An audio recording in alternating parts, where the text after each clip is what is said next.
बिस्मिल्लाहिर्रहमानिर्रहीम अस्सलाम वालेकुम and welcome to life in UK with Ummi Hareem. मैं आज अपनी वीडियो का आगाज़ करने से पहले, अपनी वीडियो का टॉपिक शुरू करने से पहले अल्लामा इकबाल का एक शेर पढ़ना चाहती हूँ जो कि मुझे बहुत ही पसंद है और मुझे यकीन है कि इस शेर के पीछे जो भी छुपी हुई इसकी ट्रांसलेशन है वो 100% ट्रू है। तो शेर कुछ इस तरह से है, वो मुअज़्ज़ज़ थे ज़माने में मुसलमान होकर, वो मुअज़्ज़ज़ थे ज़माने में मुसलमान होकर और हम ख़्वार हुए तारिके कुरान होकर। यानी हम मुसलमान उस वक़्त ख़्वार हुए, हम लोग उस वक़्त रुसवा हुए इस दुनिया में जब हमने कुरान की तालीमात पर अमल करना छोड़ दिया और उसे अपनी रोज़मर्रा ज़िंदगी में किस तरह से लाहा अमल पर लाना है उसको छोड़ दिया। इस वीडियो में मैं आपको बताना चाहूँगी कि किस तरह से सूरह वाक़िया ने मेरी ज़िंदगी को बदल के रख दिया। तो इससे पहले अगर आपने मेरा चैनल सब्सक्राइब नहीं किया तो जल्दी से चैनल को सब्सक्राइब कर लीजिए, बेल आइकन को प्रेस कर दीजिए ताकि हर आने वाली नई वीडियो का नोटिफ़िकेशन आपको मिल सके। और मैं इस वीडियो में आपको आगे अपनी ज़िंदगी का शेयर करने जा रही हूँ, बहुत ही अहम तजुर्बा, तो प्लीज़ मेरे साथ रहिएगा। चलते हैं वीडियो के टॉपिक की तरफ।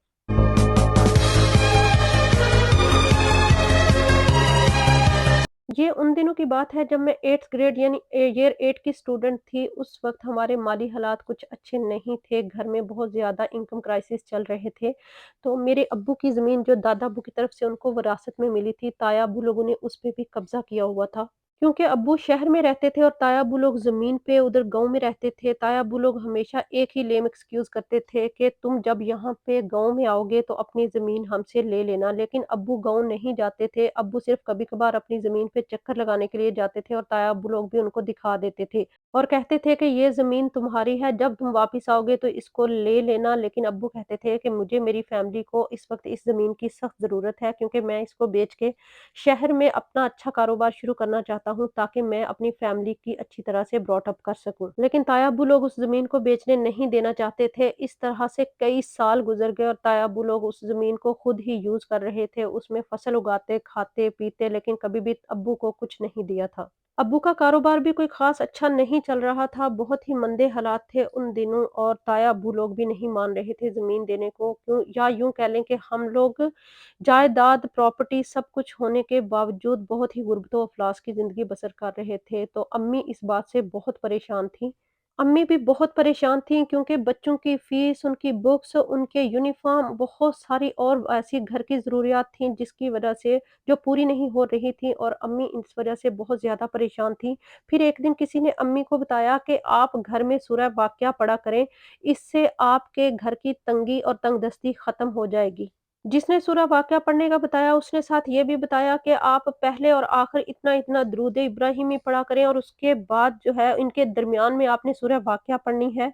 सूरह वाक़िया 21 टाइम्स 21 बार पढ़नी है और इसके बाद 21 दिन के बाद आपने ये सूरह वाक़िया जो है 11 दफ़ा कर देनी है और इसको कीप गोइंग रखना है, यानी पढ़ते रहना है, पढ़ते रहना है। यानी पहले 21 दिन आपने सूरह वाक़िया 21 बार पढ़नी है और उसके बाद अगले 20 दिन आपने सूरह वाक़िया 11 बार पढ़नी है। मगरिब के टाइम से शुरू करनी है और आगे पढ़ते जाना है। मगरिब के बाद अम्मी को थोड़ा कम नज़र आता था, वो उनकी आईसाइट बहुत ज़्यादा कमज़ोर थी और इस वजह से उन्होंने मुझे चुना और मुझे कहा कि मेरे साथ आके आप सूरह वाक़िया आप पढ़ती जाना और मैं बैठ के सुनती जाऊँगी। इस तरह से मैंने सूरह वाक़िया पढ़नी शुरू की। मैं उस वक़्त 8वीं क्लास की स्टूडेंट थी।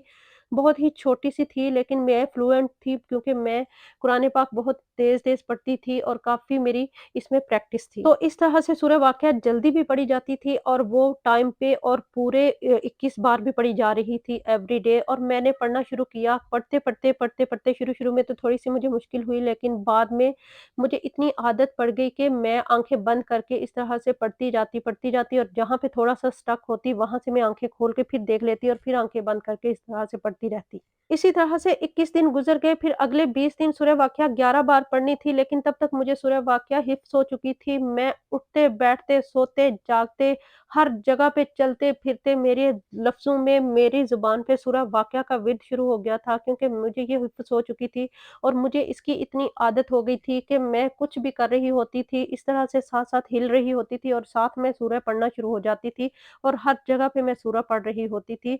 मुझे खुद भी समझ नहीं आती थी कि मेरी ज़ुबान पे इतनी तेज़ी से और रवानी से ये सूरह कैसे आ गई, और मैं इसको पढ़ती जाती थी, पढ़ती जाती थी। इवन कि कई बार हमारे घर मेहमान भी आते तो वो अम्मी से पूछते हैं कि ये बच्ची हर वक़्त क्या पढ़ रही है? तो मेरी अम्मी ने बताया कि ये सूरह वाक़या मैंने इसको कहा था पढ़ने का, तो ये पढ़ती है।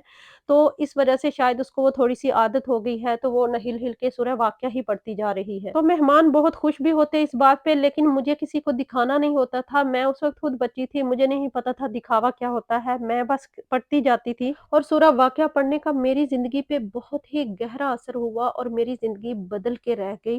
मैं आप अल्फ़ाज़ में बयान नहीं कर सकती कि अल्लाह पाक ने उस सूरह की बरकत से मेरे ऊपर कितना रहम किया, कितनी रहमतें नाज़िल की। या मैं कह लूँ कि मैं खुशनसीब हूँ कि अब मेरी माँ ने अपने तमाम बच्चों में से मुझे इस ख़ास काम के लिए चुना और मुझे इसके लिए वक़्फ़ किया कि तुम ये पढ़ो, और मैं ये पढ़ के, ताकि मेरी ज़िंदगी कैसे बदलनी है मुझे खुद नहीं पता था, मेरी शायद माँ को भी नहीं पता था कि जिस बच्चे को मैं चुन रही हूँ इसके लिए उसकी ज़िंदगी ही बदल जाएगी, और वो कभी उसके घर में तंग-दस्ती जो है दस्तक नहीं देगी, और वो हमेशा दिन दुगनी और रात चुगनी तरक्की करेगी। मेरी अम्मी को जिसने भी बताया था कि इतनी बार आपने सूरह वाक़या पढ़नी है, प्लीज़ इस बात पे मत जाइएगा। मुझे सिर्फ़ इतना पता है कि मैं उतनी बार नहीं, बल्कि मैं तो पढ़ती ही रहती थी। 41 बार क्या, 21 बार क्या, 11 बार क्या, मेरे लिए टाइम की या मेरे लिए उस सूरह वाक़या की गिनती की कोई बंदिश नहीं थी, क्योंकि मैं इतना सूरह वाक़या को पढ़ चुकी थी कि मुझे खुद भी अंदाज़ा नहीं था कि मैं दिन में कितनी बार पढ़ लेती हूँ। तो ये सब अल्लाह पाक के काम हैं, ये अल्लाह जानता है कि कितनी बार पढ़नी है और कितनी बार नहीं, क्योंकि अल्लाह के नज़दीक तो सब कुछ कबूल हो जाता है, चाहे 1 बार पढ़ो या 1000 बार। मेरी आज की ये वीडियो शेयर करने का मकसद, ये सब कुछ बताने का मकसद आप लोगों को ये है कि मैं चाहती हूँ कि आप लोग भी अपने बच्चों को, खुद भी अपने घर में मगरिब के बाद सूरह वाक़या का विर्द लाज़मी किया करें। जो लोग तंग-दस्ती का शिकार हैं, उनको ये सूरह लाज़मी पढ़नी चाहिए।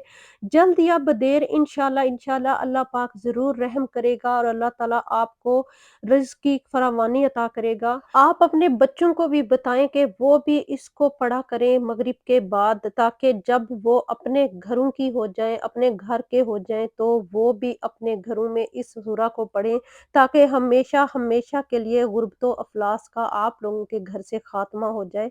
ये मेरा अपना तजुर्बा है ज़िंदगी का कि मेरे साथ जो हुआ, मैंने जो एक्सपीरियंस किया, मुझे अल्लाह पाक ने जो नवाज़ा, मैं चाहती हूँ कि आप लोग भी उससे फ़ायदा उठाएँ, और उस तजुर्बा को जो मैंने किया, आप लोग भी उससे फ़ायदा उठाएँ, और अल्लाह ताला आप लोगों को भी रिज़्क़ की फरावानी अता करे, और आप लोगों के घरों में भी खैर व बरकत हो। तो ये है जी मेरा आज का व्लॉग। अगर आप लोगों में से किसी एक ने भी इस बात पे अमल कर लिया और उसकी ज़िंदगी बदल गई, तो मैं समझूँगी कि मैं सुरखरू हो गई।